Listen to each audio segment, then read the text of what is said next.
I pledge allegiance to the flag of the United States of America and to the republic for which it stands, one nation, under God, indivisible, with liberty and justice for all.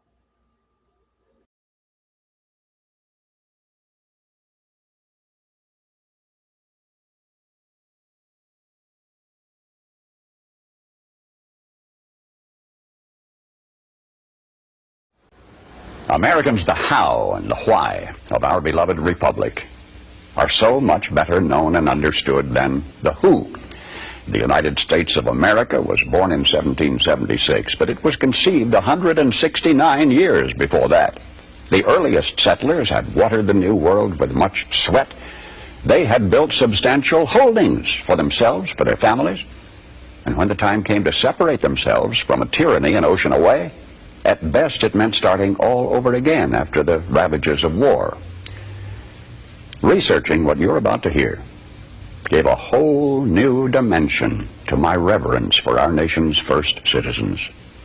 All others of the world's revolutions, before and since, were initiated by men who had nothing to lose.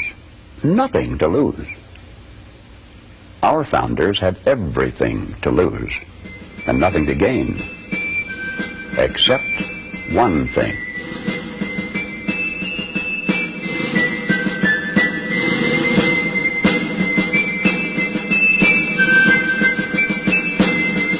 Hello, Americans. I'm Paul Harvey. You remember the cherry tree fiction. A long time after you have forgotten the more earth-shaking history-making episodes in the life of George Washington. You have misplaced in your memory the details of Ben Franklin's statesmanship, but you remember his flying a kite. Joyce Kilmer was a great military hero, but the only thing you personally recall about him is his poetic tribute to trees. Maybe of this current decade, that which will be remembered best will not be its wars and its moon rockets or its crumbling frontiers or the giants who lived and died. Maybe all that'll survive to linger in the day-by-day vocabulary of generations yet unborn may be the songs of a Memphis minstrel or the reincarnation of electric automobiles. But for any eve of the 4th of July, I, Paul Harvey, do herewith bequeath unto you something to remember. You may not be able to quote one line from the Declaration of Independence at this moment. Henceforth, you'll always be able to quote at least one line. It's in the last paragraph where you will recall when I remind you. It says, "We mutually pledge to each other our lives, our fortunes, and our sacred honor." In the Pennsylvania State House that's now called Independence Hall in Philadelphia, the best men from each of the colonies sat down together. This was a very fortunate hour in our nation's history, one of those rare occasions in the lives of men when we had greatness to spare. These were men of means, well-educated. 24 were lawyers and jurists. 9 were farmers, owners of large plantations. On June 11, a committee sat down to draw up a Declaration of Independence. We were going to tell the British fatherland no more rule by redcoats. Below the dam of ruthless foreign rule, the stream of freedom was running shallow and muddy, and we were going to light a fuse to dynamite that dam. This pact, as Burke later put it, was a partnership between the living and the dead and the yet unborn. There was no bigotry, there was no demagoguery in this group. All had shared hardships. Jefferson finished a draft of the document in 17 days. Congress adopted it in July, and so much is familiar history. But now, King George III had denounced all rebels in America as traitors. Punishment for treason was hanging. The names now so familiar to you from the several signatures on that Declaration of Independence, the names were kept secret for 6 months, for each knew the full meaning of that magnificent last paragraph in which his signature pledged his life, his fortune, and his sacred honor. 56 men placed their names beneath that pledge. 56 men knew when they signed that they were risking everything. They knew if they won this fight, the best they could expect would be years of hardship in a struggling nation. And if they lost, they'd face a hangman's rope but they signed the pledge. And here is the documented fate of that gallant 56. Carter Braxton of Virginia, wealthy planter, trader, saw his ships swept from the seas. To pay his debts, he lost his home and all of his properties and died in rags. Thomas Lynch, Jr., who signed that pledge, was a third-generation rice grower, aristocrat, large plantation owner. After he signed, his health failed. His wife and he set out for France to regain his failing health. Their ship never got to France, was never heard from again. Thomas McKean of Delaware was so harassed by the enemy that he was forced to move his family 5 times in 5 months. He served in Congress without pay, his family in poverty and in hiding. Vandals looted the properties of Ellery and Clymer and Hall and Gwinnett and Walton and Hayward and Rutledge and Middleton. Thomas Nelson, Jr. of Virginia raised $2 million on his own signature to provision our allies, the French fleet. After the war, he personally paid back the loans, wiped out his entire estate, and he was never reimbursed by his government. In the final battle for Yorktown, he, Nelson, urged General Washington to fire on his, Nelson's, own home, which was occupied by Cornwallis. It was destroyed.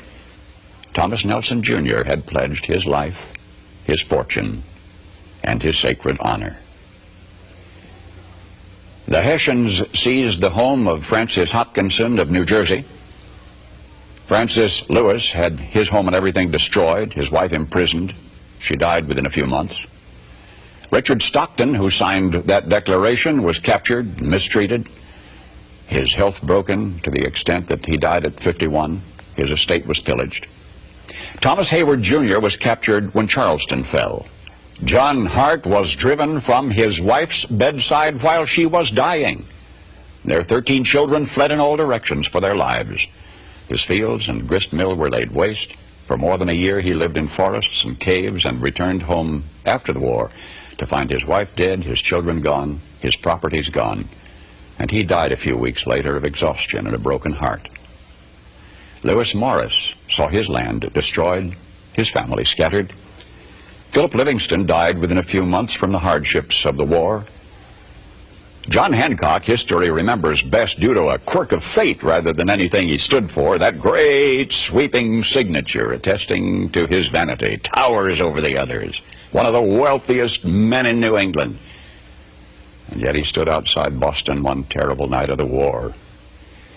And he said, "Burn Boston, though it makes John Hancock a beggar, if the public good requires it." So he, too, lived up to the pledge. Of the 56, few were long to survive. 5 were captured by the British and tortured before they died. 12 had their homes from Rhode Island to Charleston sacked, looted, occupied by the enemy, or burned. 2 lost their sons in the army. 1 had 2 sons captured. 9 of the 56 died in the war from its hardships or from its more merciful bullets. I don't know what impression you had of the men who met that summer in Philadelphia. But I think it's important that we remember this about them. They were not poor men. They were not wild-eyed pirates. These were men of means. They were rich men, most of them, and had enjoyed much ease and luxury in their personal living. Not hungry men, certainly not terrorists, not irresponsible malcontents, not fanatical incendiaries. These men were prosperous men, wealthy landowners. They were substantially secure in their prosperity. They had everything to lose. But they considered liberty, and this is as much as I shall say of it. They had learned that liberty is so much more important than security, that they pledged their lives, their fortunes, and their sacred honor. And they fulfilled their pledge. They paid the price, and freedom was born.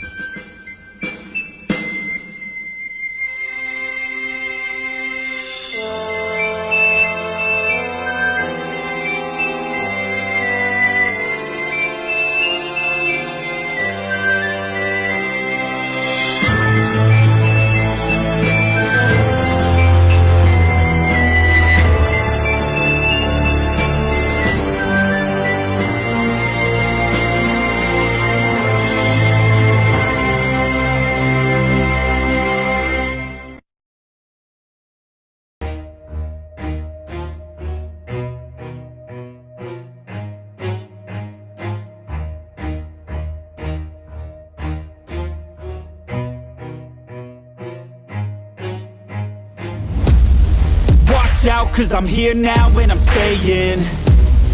Claws out, this the fight that I've been craving. I know there's something inside of me, but it's been masked by fear and anxiety. But no more, I'ma break out of the chains. Let's defiantly go! I'm waking up, this ain't enough. All of my dreams were starting to rust, but I believe that I can adjust. Positive thoughts, I'm starting to trust. Nothing's deserved unless you work. Something of worth requires an urge. I have been hurt by those at their worst, but that gave me will, some power, a surge. And they know that I won't surrender, so they fear me as a contender. When I fight, they always remember, yeah. I will be known, I won't let go. I will not stop, I will be great. I will be known, I won't let go. I will not stop, I will be great. 'Cause we came here to conquer, like we're monsters. We can last much longer, 'cause we do this for honor. We came here to conquer, like we're monsters. And we can last much longer, 'cause we do this for honor. I am a hunter, I've been filled with demons and hunger. I am the thunder, I command the masses in numbers. Look at the fear in their eyes, this is what happens when you are surprised. It's time to meet your demise, just call me Zeus and look to the sky. Everything's amplified, no they cannot deny, I will be rectified. If you dissect me, find scar tissue left behind, injuries that define me to my core. They'll hear me roar like never before, the pain I absorbed, it's feeding my core. I'm hard to ignore, I'll beat down your door. If you wanted war, well then you got war. And they know that I won't surrender, so they fear me as a contender. When I fight, they always remember, yeah. I will be